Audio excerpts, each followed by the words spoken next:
Hey, so what does gonorrhea, trains, and Willow Creek Road all have in common? Okay, so let's get to the answer of how Willow Creek Road, gonorrhea, and trains are all related. To explain,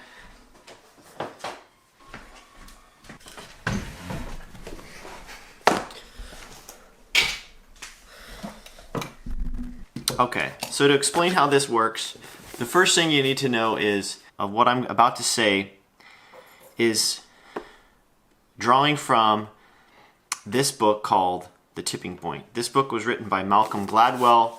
I read this book maybe 10 years ago, and while it's been a while since I've read it, I do remember one of the major themes in here was that there's this idea of these different personality types. This book is about trends and how trends get started. And one of the things that I took away from this book is that when it comes to any kind of a trend, there is always a connector. And that's the type of person that seems to be related to all these different epidemics that take place. There's always one kind of connector, one person who's ultimately the key to everything. And one of the things I've realized is that there are certain roads that make every bicycle ride possible. And without that one road, none of the rides would be as good, and if not, would not even be possible. So I started thinking a little bit about this idea, and I thought, wow, it's interesting.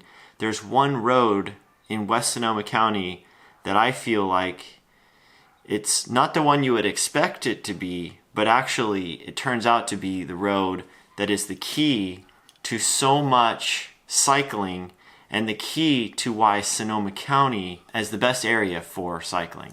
So we're going to get into this idea, but first we need to go and meet Therese over at the train station in Santa Rosa.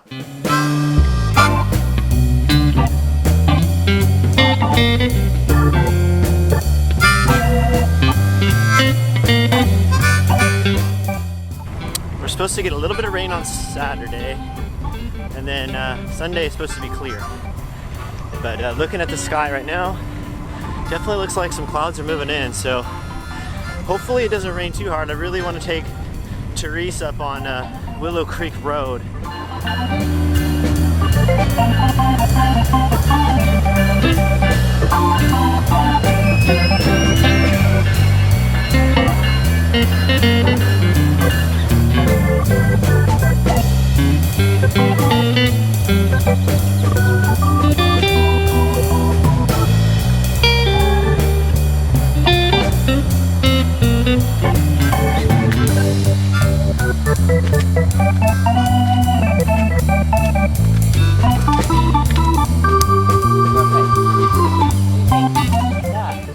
Oh cool, 302. We got here last time. Okay. So how does it work? So you tap on with your Clipper card, which is really easy because the Clipper is where you tap on to get off and on the BART.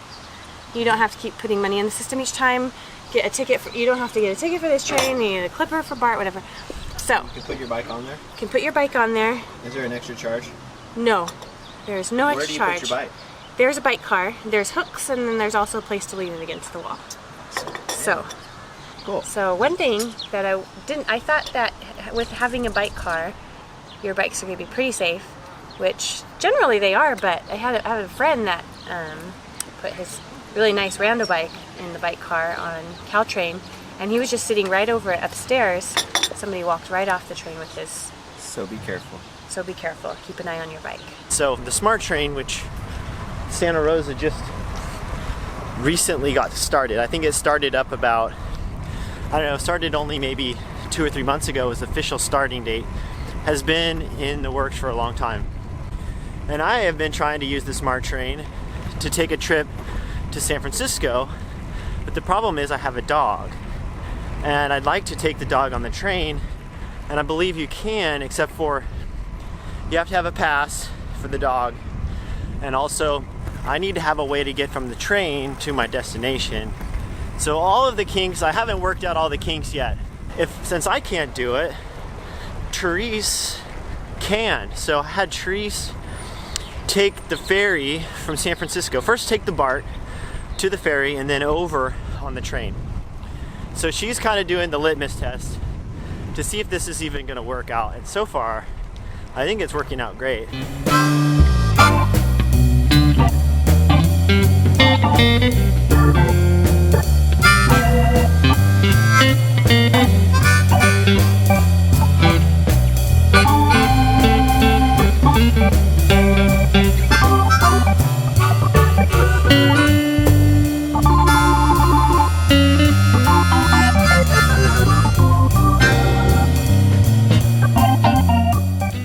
I guess we better turn around, Therese. This might be bad.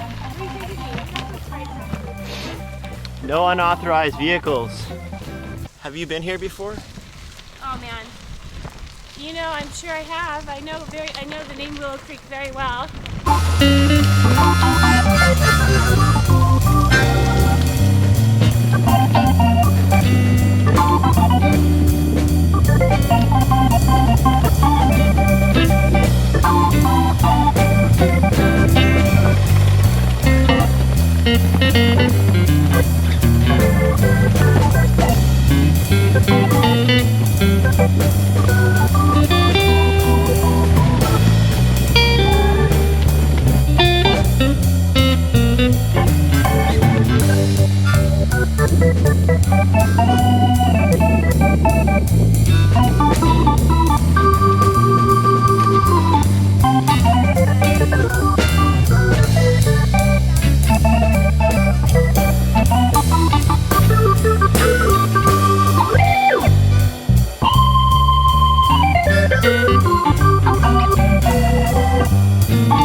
Way we greet people.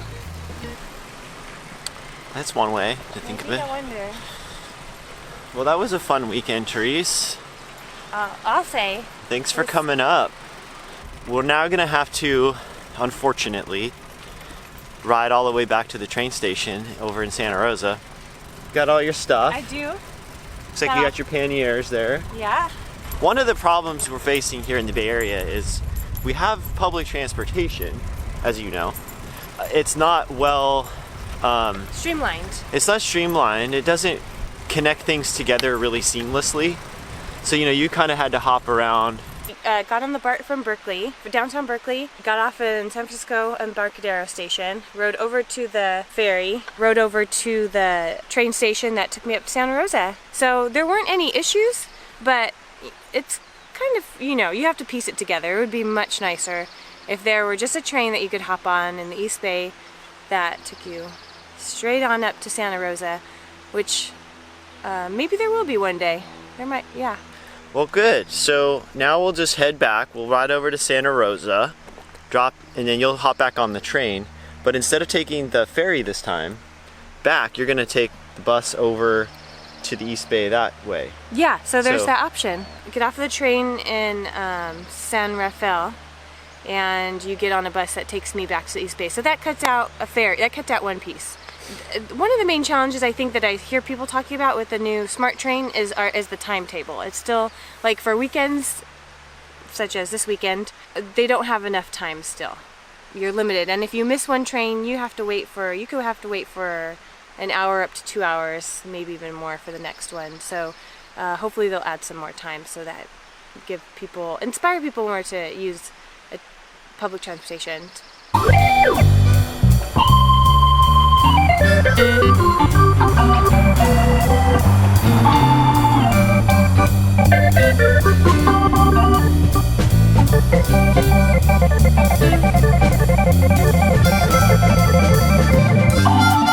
is what they call wine country.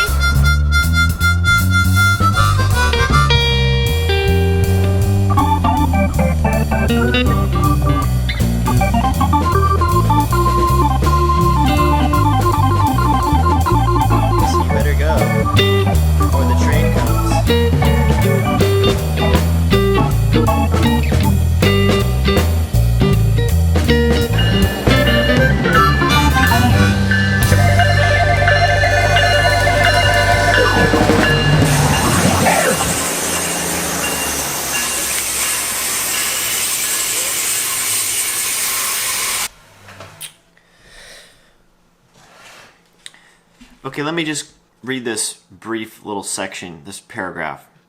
Potterot, for example, once did an analysis of a gonorrhea epidemic in Colorado Springs, Colorado, looking at everyone who came to a public health clinic for treatment of the disease over the space of 6 months. He found that about half the cases came essentially from 4 neighborhoods and representing about 6% of the geographic area of the city.